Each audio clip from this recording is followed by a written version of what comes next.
ચાલો વિદ્યાર્થી મિત્રો, આજથી આપણે અર્થશાસ્ત્રમાં નવું ચેપ્ટર શરૂ કરીશું. ચેપ્ટર નંબર 6 બજાર. એને અંગ્રેજીમાં માર્કેટ કહીએ છીએ. આ ચેપ્ટરમાં પહેલો પ્રશ્ન આપ્યો છે આપણને, બજારનો અર્થ સમજાવી તેના લક્ષણો જણાવો. બજારનો અર્થ સમજાવી તેના લક્ષણો જણાવો. એટલે જણાવો એટલે ફક્ત મુદ્દા નથી લખવાના. આ પ્રશ્ન સ્વાધ્યાયમાં 5 માર્ક્સ માટે આપેલો છે. એટલે 5 માર્ક માટે સવિસ્તાર ઉત્તર આપવામાં તમારે બધા લક્ષણોની સમજૂતી પણ આપવી પડશે. બરાબર? એના શબ્દ પર ના જશો કે જણાવો એટલે સર જણાવો એટલે ફક્ત મુદ્દા લખવાના. માર્ક્સ 5 છે એટલે બધું સમજાવવું પડશે. સૌથી પહેલાં આપણે બજારનો અર્થ સમજીએ. બજાર શું છે? સામાન્ય રીતે આપણે બજાર એટલે એવું સ્થળ, એવી જગ્યા જ્યાં જુદી જુદી ચીજ વસ્તુઓ મળતી હોય છે, વેચાતી હોય છે, ખરીદવામાં આવતી હોય છે. બરાબર ને? આપણે એવું કહીએ કે શાકભાજીનું બજાર છે, શાકભાજીનું બજાર. તો આ એવી જગ્યા છે જ્યાં લોકો શાકભાજી ખરીદવા આવે છે. સોના ચાંદીનું બજાર હોઈ શકે, કાપડ બજાર હોઈ શકે, શેર બજાર હોઈ શકે. તો આવા જુદા જુદા રીતે આપણે કદાચ બજાર શબ્દને સાંભળ્યો હોઈ શકે. પણ આજે આપણે ભણીશું અર્થશાસ્ત્રમાં બજાર શબ્દનો અર્થ શું થાય છે.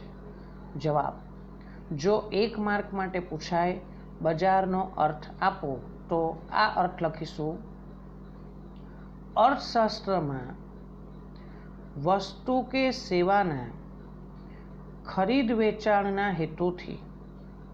અર્થશાસ્ત્રમાં વસ્તુ કે સેવાના ખરીદ વેચાણના હેતુથી ખરીદનાર અને વેચનાર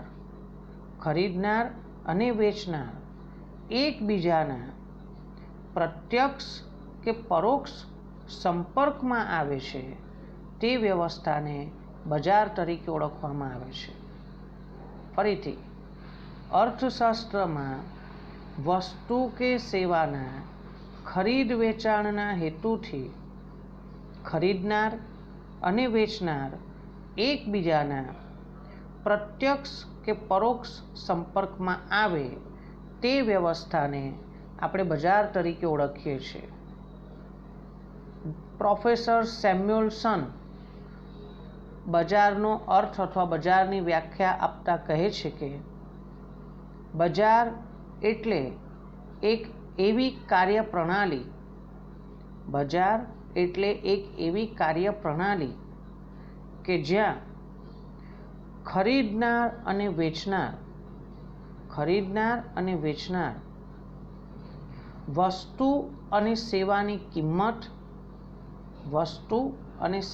કિંમત અને જથ્થો એટલે કે પ્રમાણને નક્કી કરવાના હેતુથી એકબીજાના સંપર્કમાં આવે છે. આપણે એવું કહી શકીએ કે બજાર એક એવી વ્યવસ્થા છે, એક એવી કાર્યપ્રણાલી છે કે જ્યાં ખરીદનાર અને વેચનાર એકબીજાના સંપર્કમાં આવે છે. એમનો હેતુ શું છે? ખરીદ વેચાણનો હેતુ છે વસ્તુ કે સેવા ખરીદવી છે, વસ્તુ કે સેવા વેચવી છે. એના માટે આ લોકો ખરીદનાર અને વેચનાર વસ્તુ કે સેવાની કિંમત નક્કી કરે છે, વસ્તુનો જથ્થો, પ્રમાણ નક્કી કરે છે, કયા ભાવે, કેટલા પ્રમાણમાં, કેટલી ક્વોન્ટિટીમાં વસ્તુ ખરીદવી એ લોકો નક્કી કરે છે. ફરીથી એક વખત બંને અર્થ અને વ્યાખ્યા હું બોલી જાઉં, તમે ધ્યાનથી સાંભળો. તમે મારી સાથે થોડું બોલો, તમને થોડું મોડે થશે. અર્થશાસ્ત્રમાં વસ્તુ કે સેવાના ખરીદ વેચાણના હેતુથી ખરીદનાર અને વેચનાર એકબીજાના પ્રત્યક્ષ કે પરોક્ષ સંપર્કમાં આવે તે વ્યવસ્થા એટલે બજાર. પ્રોફેસર સેમ્યુઅલસનના શબ્દોમાં બજાર એટલે એવી કાર્યપ્રણાલી કામ કરવાની પદ્ધતિ, વર્ક મેથડ, બરાબર, કાર્ય પ્રણાલી. બજાર એટલે એવી કાર્ય પ્રણાલી કે જ્યાં ખરીદનાર અને વેચનાર વસ્તુ અને સેવાની કિંમત અને જથ્થો એટલે ક્વોન્ટિટી, પ્રમાણ નક્કી કરવાના હેતુથી એકબીજાના સંપર્કમાં આવે છે.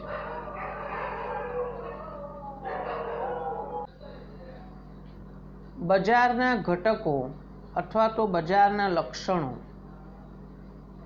વાસ્તવમાં બજાર વિશિષ્ટ લક્ષણો ધરાવે છે.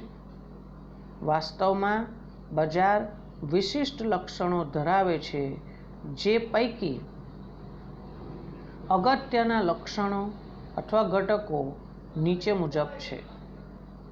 નંબર 1, ખરીદનારા અને વેચનારા. બજારમાં વસ્તુ કે સેવાના ખરીદનારા અને વેચનારા હોવા ફરજિયાત છે. બજારમાં વસ્તુ કે સેવાના ખરીદનારા અને વેચનારા હોવા ફરજિયાત છે.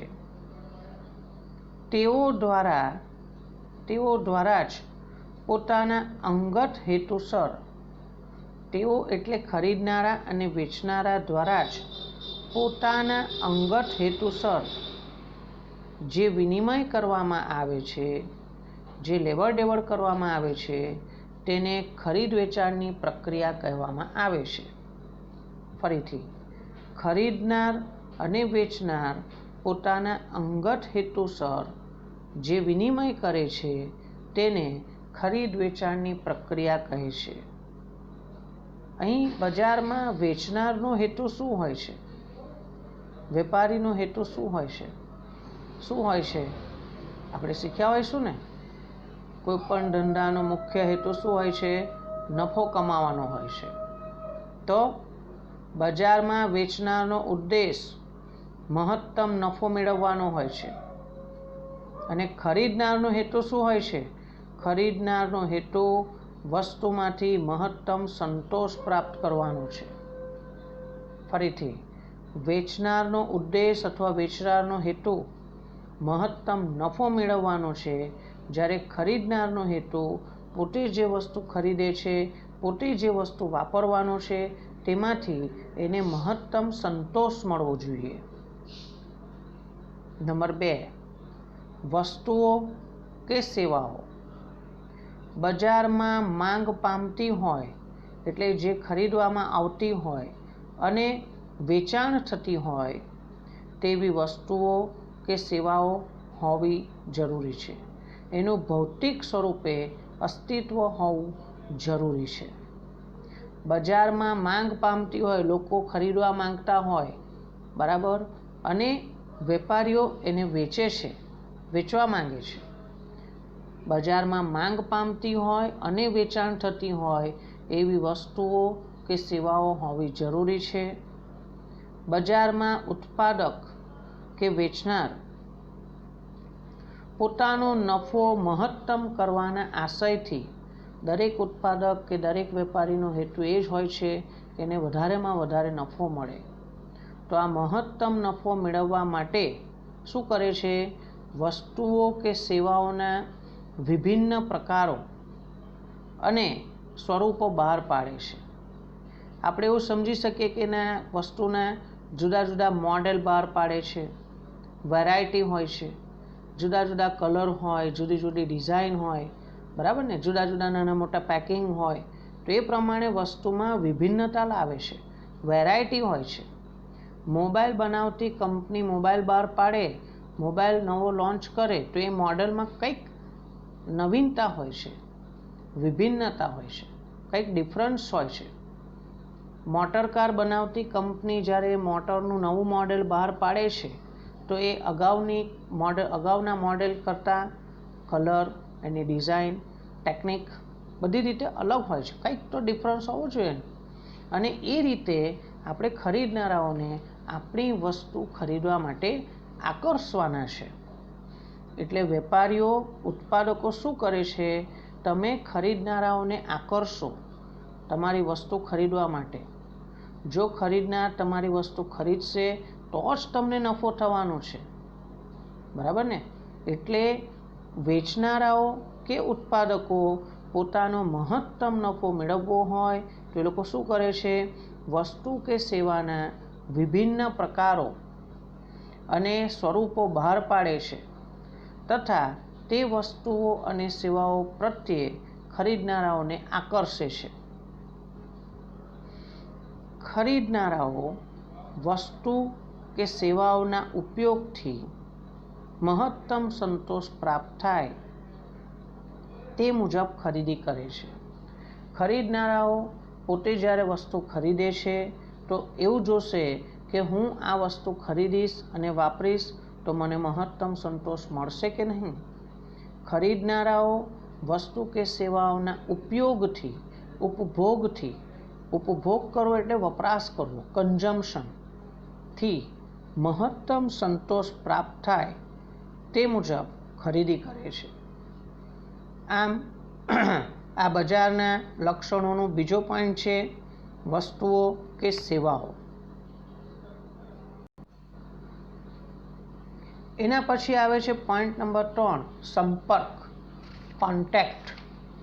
બજારમાં વસ્તુ કે સેવાના ખરીદનારા અને વેચનારા એકબીજાના પ્રત્યક્ષ કે પરોક્ષ સંપર્કમાં આવે તે જરૂરી છે. બજારમાં વસ્તુ કે સેવાના ખરીદનારા અને વેચનારા એકબીજાના પ્રત્યક્ષ, ડાયરેક્ટ કે ઇનડાયરેક્ટ, પરોક્ષ સંપર્કમાં આવે તે જરૂરી છે. વર્તમાન સમયમાં ખરીદનારા અને વેચનારા એકબીજાના રૂબરૂ સંપર્કમાં આવે છે. રૂબરૂ, ફેસ ટુ ફેસ, આમને સામને સંપર્કમાં આવે છે અથવા તો નીચેની રીતે સંપર્ક કરે છે. પહેલાંના સમયમાં શું છે કે આપણે એવી માન્યતા હતી કે કોઈ વસ્તુ ખરીદવી હોય તો કોઈ ચોક્કસ સ્થળે, કોઈ ચોક્કસ જગ્યાએ તમારે જવું જ પડશે, જાતે વેચનારાને મળવું પડશે અને આમને સામને તમે ખરીદ વેચાણનો સોદો કરો છો. એ પહેલાંની પ્રણાલિકા હતી. પણ હવે બજારની વ્યાખ્યા, બજારનો અર્થ બદલાઈ ગયો છે. એવું સમજો કે આપણે વડોદરાનો વેપારી અહીંથી વડોદરાથી ફોન દ્વારા દિલ્હીના વેપારી સાથે ઓર્ડર આપે, વસ્તુ ખરીદીનો ઓર્ડર આપે તો ફોન ઉપર જ બજાર અસ્તિત્વમાં આવી ગયો. તમે અત્યારે જાણો છો, જુઓ છો, અનુભવો છો કે ઘણી બધી વસ્તુઓ હવે આપણે ઘેર બેઠા મેળવી શકીએ છીએ, ખરીદી કરી શકીએ છીએ.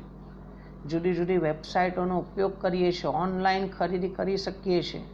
ઇવન તમે જમવાનો નાસ્તો પણ ઘરે મંગાવી શકો છો, ઝોમેટો કે સ્વિગી પરથી ઓર્ડર આપીને. તો એ બજાર જ છે ને, એ બજાર જ અસ્તિત્વમાં આવ્યું છે. ઘેર બેઠા તમને વસ્તુ મળી જાય છે. આપણે બજારમાં જવાની જરૂર નથી, હોટલ રેસ્ટોરન્ટમાં જવાની જરૂર નથી. આપણે ઓર્ડર નોંધાયો ફોનથી અને આપણને ઘર બેઠા વસ્તુ મળી ગઈ, તો એ પણ બજાર કહેવાય. યાદ રાખજો, આવું ટેક્સ્ટબુકમાં ના લખ્યું હોય, આ સમજવાનું છે. હવે વર્તમાન સમયમાં પરોક્ષ રીતે ખરીદનાર અને વેચનાર કેવી રીતે સંપર્ક કરે છે? તો પોઈન્ટ નંબર A, ટેલિશોપિંગ. ટેલિશોપિંગ શું છે?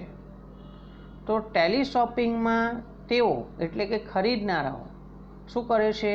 વસ્તુઓ કે સેવાઓની જાત ખરાઈ કરે છે, પોતાની જાતે એની ચકાસણી કરે છે કે પોતે જે વસ્તુ ખરીદવા માંગે છે એની કિંમત, એની ગુણવત્તા કેવી લાગે છે, કેવી છે, બરાબર છે કે નહીં. ઘણી વખત આપણે ટેલિવિઝન પર કેટલીક વસ્તુઓના વેચાણ માટેની જાહેરાતો આવતી હોય છે, એનો ડેમો આપવામાં આવતો હોય છે, એની કિંમત લખવામાં આવે છે, એનો કોડ નંબર આપવામાં આવે છે, પ્રોડક્ટ કોડ નંબર.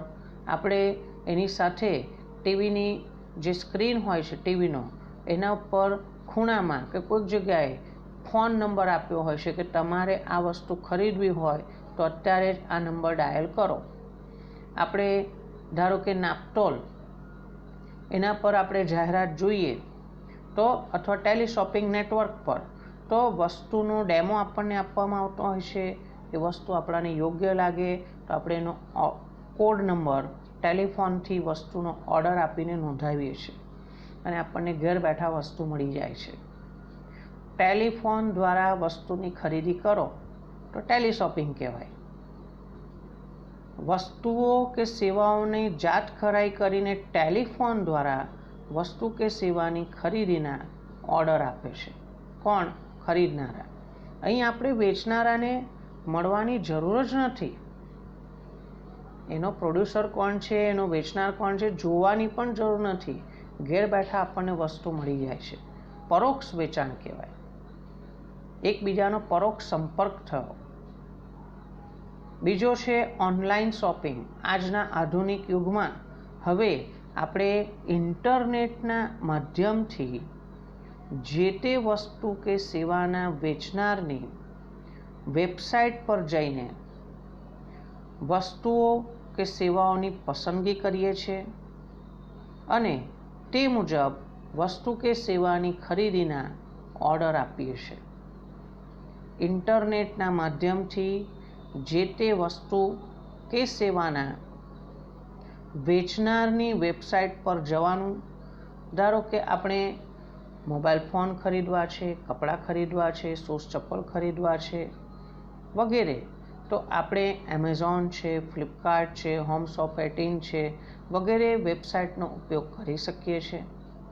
જે તે કંપનીની પોતાની પણ વેબસાઇટ હોઈ શકે છે. એના પર આપણે સર્ચ કરીને પ્રોડક્ટના સ્પેસિફિકેશન્સ જોઈ શકીએ છીએ. એના કલર, એની ડિઝાઇન, એના ભાવ વગેરે બધું આપણે જાણીને વાંચીને પછી એના આધારે આપણે ઓનલાઈન ઓર્ડર આપી શકીએ છીએ અને ઘેર બેઠા આપણને વસ્તુ મળી જતી હોય છે અમુક નિશ્ચિત સમય મર્યાદામાં. તો આપણે આવી રીતે ઓર્ડર આપીએ ઇન્ટરનેટના માધ્યમથી, એ પણ બજાર કહેવાય. અહીં ખરીદનાર અને વેચનાર એકબીજાના પરોક્ષ સંપર્કમાં છે એવું કહેવાય. સંપર્ક બહુ બ્રોડ કન્સેપ્ટ છે. ફક્ત રૂબરૂમાં આમને સામને મળ્યા એવું નહીં, પરોક્ષ રીતે પણ સંપર્ક શક્ય છે. પોઈન્ટ નંબર 4, કિંમત. બજારમાં ચોક્કસ સમયે કોઈ એક વસ્તુ કે સેવાની કિંમત નક્કી થયેલી હોવી જોઈએ. બજારમાં ચોક્કસ સમયે કોઈ એક વસ્તુ કે સેવાની કિંમત નક્કી થયેલી હોવી જોઈએ કે જે ભાવે વસ્તુ વેચવા તૈયાર છે વેપારી અને જે ભાવે ગ્રાહક વસ્તુ ખરીદવા તૈયાર છે. તો ખરીદનાર અને વેચનાર કોઈ એક ચોક્કસ કિંમત પર એ લોકો સંમત થવા જોઈએ, એગ્રી થવા જોઈએ. ઘણીવાર આપણે જોઈએ છીએ દુકાનમાં વસ્તુના ભાવ છાપેલા હોય બરાબર 500 રૂપિયા, પણ ગ્રાહક દુકાનદાર સાથે બાર્ગેનિંગ કરે છે, ભાવતાલ કરે છે. ના 300 રૂપિયામાં આપી દો ને, 350માં આપી દો ને. અને પછી ખરીદનાર અને વેચનાર વચ્ચે જે ભાવતાલ થાય છે, રકઝક થાય છે. ધારો કે બંને જણા આ વસ્તુ ખરીદવા અને વેચવા માટે 400 રૂપિયા પર સંમત થાય છે. ગ્રાહક એવી જીદ પકડે છે, ના હું તો 400માં જ ખરીદીશ, એનાથી વધારે ભાવ નહીં ચૂકવો. અને વેપારી પછી થોડું નમતું જોખીને 500થી છોડીને 400 રૂપિયા પર વસ્તુ વેચવા તૈયાર થઈ પણ જાય છે. તો વસ્તુની કિંમત એવી રીતે નક્કી કરવાની જે ખરીદનાર અને વેચનાર બંનેને સ્વીકાર્ય હોય. તો એવી કિંમત હોવી જરૂરી છે. બજારમાં વસ્તુ કે સેવાની કિંમત સામાન્ય રીતે કેવી રીતે નક્કી થતી હોય છે? આપણે અગાઉ શીખેલા છે. હા, 4થા નંબરના ચેપ્ટરમાં પુરવઠામાં બજારમાં કિંમત નિર્ધારણની પ્રક્રિયા, જેમાં આલ્ફ્રેડ માર્શલે આપણને કાતરના ઉદાહરણ દ્વારા એવું સમજાવ્યું હતું કે જેમ કાગળ કાપવા માટે ઉપરનું અને નીચેનું બંને પાંખિયા કાતરના જરૂરી છે, એવી રીતે વસ્તુની કિંમત નક્કી કરવા માટે માંગ અને પુરવઠો એટલે ગ્રાહકો અને વેપારીઓ સંયુક્તપણે જવાબદાર છે. તો બજારમાં વસ્તુ કે સેવાની કિંમત વસ્તુ કે સેવાની માંગ અને તેના પુરવઠાના પરિબળો દ્વારા નક્કી થતી હોય છે. અને છેલ્લો પોઈન્ટ છે પોઈન્ટ નંબર 5, બજાર સ્થિતિ અંગેની જાણકારી. માર્કેટ કન્ડિશન શું છે એની તમને એટલે કે ખરીદનારને અને વેચનારને જાણ હોવી જરૂરી છે. વસ્તુ કે સેવાના ખરીદનારા અને વેચનારને બજાર સ્થિતિ અંગેની જાણકારી હોવી જરૂરી છે. જો તમે એક ગ્રાહક હોય તો તમને કેવી જાણકારી હોવી જરૂરી છે કે હું જે વસ્તુ ખરીદવા માગું છું એના ઉત્પાદકો કોણ છે, કોણ બનાવે છે, કોણ વેચે છે, કયા ભાવે વેચાય છે, એની ક્વોલિટી શું છે, બરાબર, એના ફીચર્સ શું છે, બીજા બધા ગ્રાહકો કયા ભાવે ખરીદે છે. તમને બધી જાણકારી હોવી જરૂરી છે, જેથી કરીને આપણને કોઈ વેપારી છેતરી ન જાય. આપણે ગ્રાહક તરીકે એલર્ટ રહેવાનું છે, સતર્ક રહેવાનું છે. અને બીજું, ખરીદનારાઓ ઉપરાંત વેચનારાઓ જે છે, દુકાનદારો, તો એમને કેવી જાણકારી હોવી જરૂરી છે. વેપારીઓને એવી જાણકારી, બજાર પરિસ્થિતિ ખબર હોવી જોઈએ કે પોતે જે વસ્તુ વેચવા માંગે છે, ગ્રાહકો કઈ કિંમતે ખરીદે છે, બીજા કયા વેપારીઓ આ વસ્તુ વેચે છે, કયા ભાવે વેચે છે, એમની પ્રોડક્ટમાં અને આપણી પ્રોડક્ટમાં ક્યાં તફાવત છે, કિંમતનો તફાવત હોય, ક્વોલિટીનો, ગુણવત્તાનો તફાવત હોય વગેરે. તો એ બધી જ માહિતી ખરીદનાર અને વેચનારને હોવી જરૂરી છે. બીજું, બજારમાં ફુગાવો હોય. ફુગાવો આપણે જાણીએ છીએ, ફુગાવો એટલે ભાવ વધારો અથવા મંદીની પરિસ્થિતિ હોય. મંદી એટલે એવો માહોલ જ્યાં વેચાણ, માંગ ઓછી થઈ જતી હોય છે, બરાબર. તો ફુગાવો છે કે મંદી છે, વલણ કયું ચાલી રહ્યું, ટ્રેન્ડ કયો ચાલી રહ્યો છે, તો એના આધારે આપણને ખબર પડે કે ભાઈ અત્યારે વસ્તુ ખરીદવાની કે નહીં ખરીદવાની. બજારમાં ફુગાવો કે મંદીના વલણો હોય અથવા તો કોઈ કુદરતી કે માનવીય આફત આવી પડી હોય, કુદરતી કે માનવીય આફત આવી પડી હોય, તો આવા સંજોગોમાં ઉત્પાદન કેટલું હશે, વેચાણ કેટલું થશે, તેની ખરીદીના સંદર્ભમાં યોગ્ય સમયે યોગ્ય જથ્થાને અનુસરતા નિર્ણયો લઈ શકાય. આપણે એવું નક્કી કરી શકીએ કે ભાઈ આપણે ઉત્પાદન કેટલું કરવું છે. ફુગાવાનો માહોલ છે, ફટાફટ માલ વેચાઈ જાય છે, તેજીનો માહોલ છે તો ઉત્પાદન વધારો, પણ મંદીનો માહોલ હોય તો ઉત્પાદન ઓછું કરવાનું, વેચાણ ઓછું થશે, ખરીદી ઓછી કરવાની. તો આવા નિર્ણયો આપણે કરી શકીએ છીએ. આમ આપણે આજે બજારનો અર્થ અને બજારના લક્ષણો અથવા ઘટકો એવો પ્રશ્નનો જવાબ ભણ્યા છે. પ્રમાણમાં ઘણો સહેલો જવાબ કહેવાય અને જો 5 માર્ક માટે પૂછે તો તમને બધાને જ આ પ્રશ્નનો જવાબ સારી રીતે આવડશે. બીજો પ્રશ્ન નેક્સ્ટ ટાઈમ.